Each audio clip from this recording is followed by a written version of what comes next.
Assalamualaikum warahmatullahi wabarakatuh. Perkenalkan, nama saya Fairuz Abiyu Fahri Suardiko dari kelas 10 MPLB 2 dan nomor absen 2. Saya akan menjelaskan tentang materi-materi informatika. Yang pertama, konsep ide atau gagasan. Ide atau gagasan adalah respon atau hasil pemikiran yang muncul dalam benak seseorang sebagai imajinasi atau bayangan rancangan solusi suatu masalah.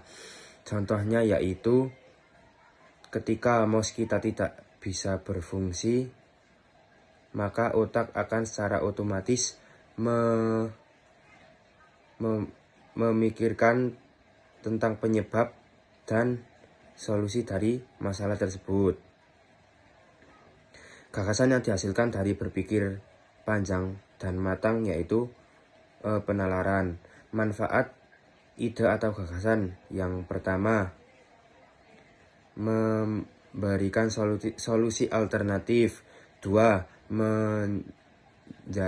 Memberikan peran aktif dan pasif bagi perkembangan diri sendiri dan orang lain. Yang ketiga, mendorong munculnya inovasi-inovasi baru.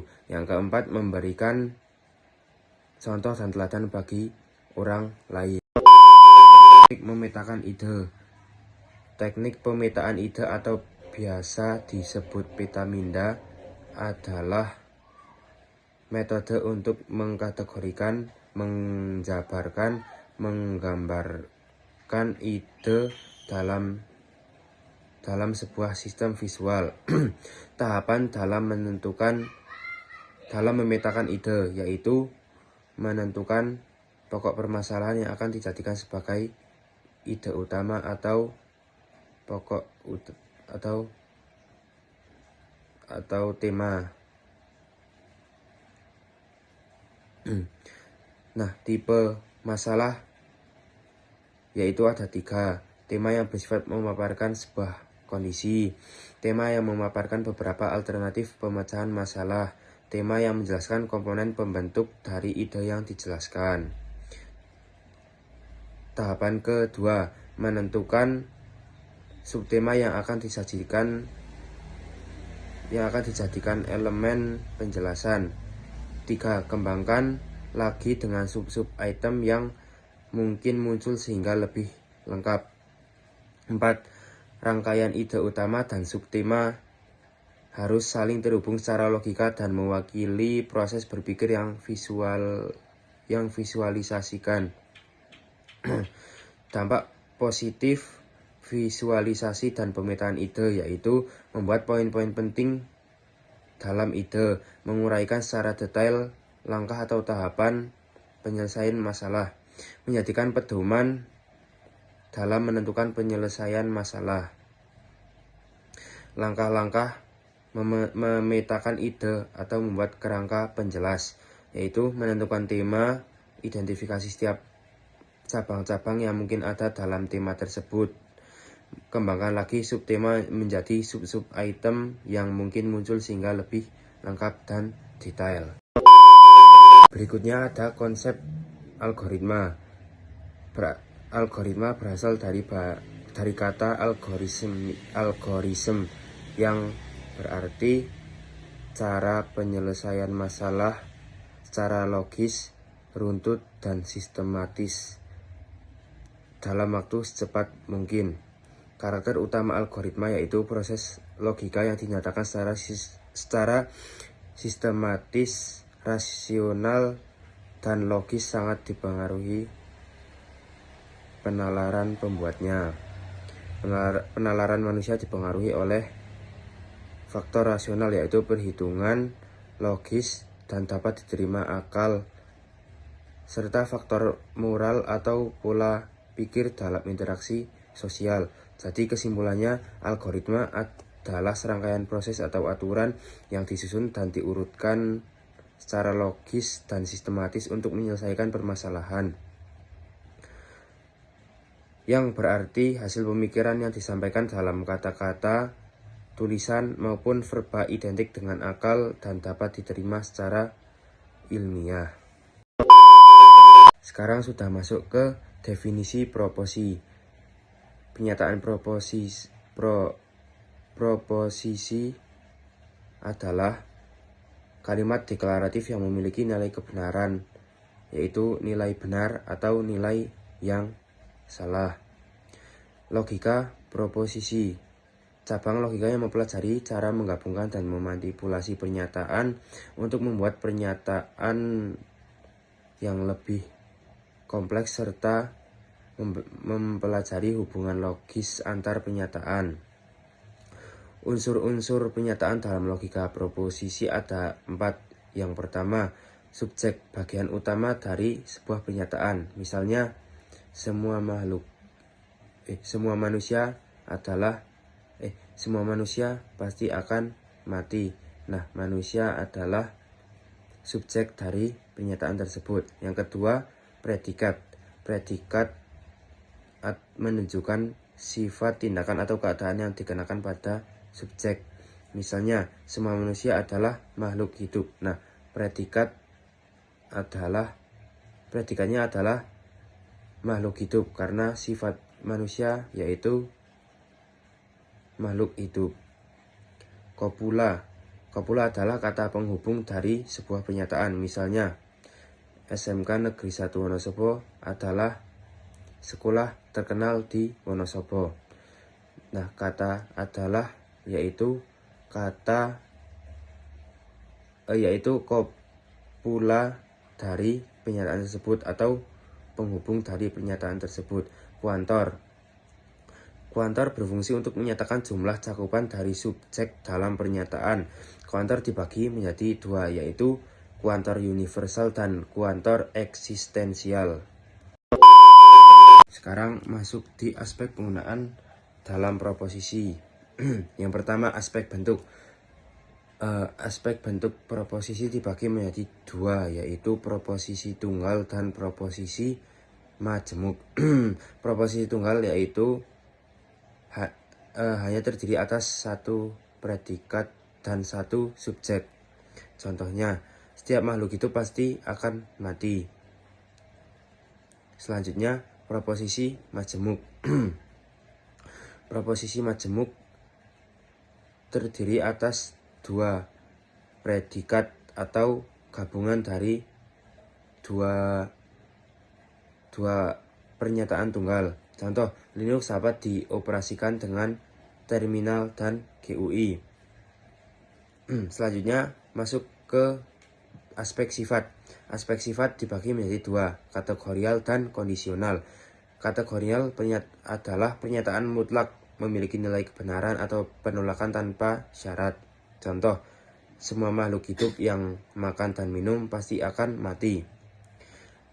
2. Kondisional. Kondisional dibagi menjadi 2 juga, yaitu hipotesis berlaku jika memenuhi syarat tertentu. Contoh, semakin tinggi RAM komputer maka semakin cepat berjalannya komputer tersebut. Disjungtif, kebenaran diperoleh dari pilihan tertentu, ditandai dengan kata atau. Komputer berjalan lambat karena RAM kecil atau karena virus. Masuk ke nomor 3, aspek luas. Universal menjelaskan kondisi menyeluruh atau umum, ditandai dengan kata setiap, semua, atau masing-masing. Contoh, setiap komputer yang menyala pasti akan menghasilkan panas. Sekarang sudah masuk ke materi yang terakhir yang saya jelaskan, yaitu materi tentang pengantar logika matematika. Dalam ilmu matematika juga dikenal teknik logika. Pernyataan pengantar logika matematika yaitu kalimat yang sudah pasti nilainya entah itu benar atau salah. Kalimat terbuka adalah kalimat yang masih diperlukan pengujian untuk menentukan benar salahnya. Metode pertama yaitu negasi. negasi adalah metode membalikan nilai benar menjadi salah dan sebaliknya, salah menjadi benar. Contoh, pernyataan 1, semua burung bisa terbang. 2, yaitu ada beberapa burung yang bisa terbang. Nah, pernyataan 1 itu salah karena tidak semua burung bisa terbang. Jadi, yang benar yaitu pernyataan 2, ada beberapa burung yang bisa terbang. Konjungsi adalah teknik menggabungkan beberapa pernyataan sehingga menghasilkan pernyataan majemuk menggunakan kata dan serta simbol yang mirip dengan huruf A. Contoh, pernyataan 1, gajah adalah hewan mamalia. Benar. Jerapah adalah hewan mamalia. Benar. Kesimpulannya yaitu gajah dan jerapah adalah hewan jenis mamalia. Contoh kedua, katak adalah hewan reptil. Benar. Buaya adalah hewan reptil. Salah. Jadi kesimpulannya, katak dan buaya adalah hewan jenis reptil yang memiliki nilai salah. Contoh ketiga, ayam adalah hewan berkaki 4. Salah. Ayam adalah hewan yang berkembang biak dengan cara melahirkan. Salah. Kesimpulannya, ayam adalah hewan yang berkaki 4 dan berkembang biak dengan cara melahirkan, yaitu memiliki nilai salah. Selanjutnya, disjungsi. Disjungsi adalah teknik perbandingan antara dua pernyataan majemuk yang dihubungkan dengan kata atau. Contoh, 2 tambah 2 sama dengan 4.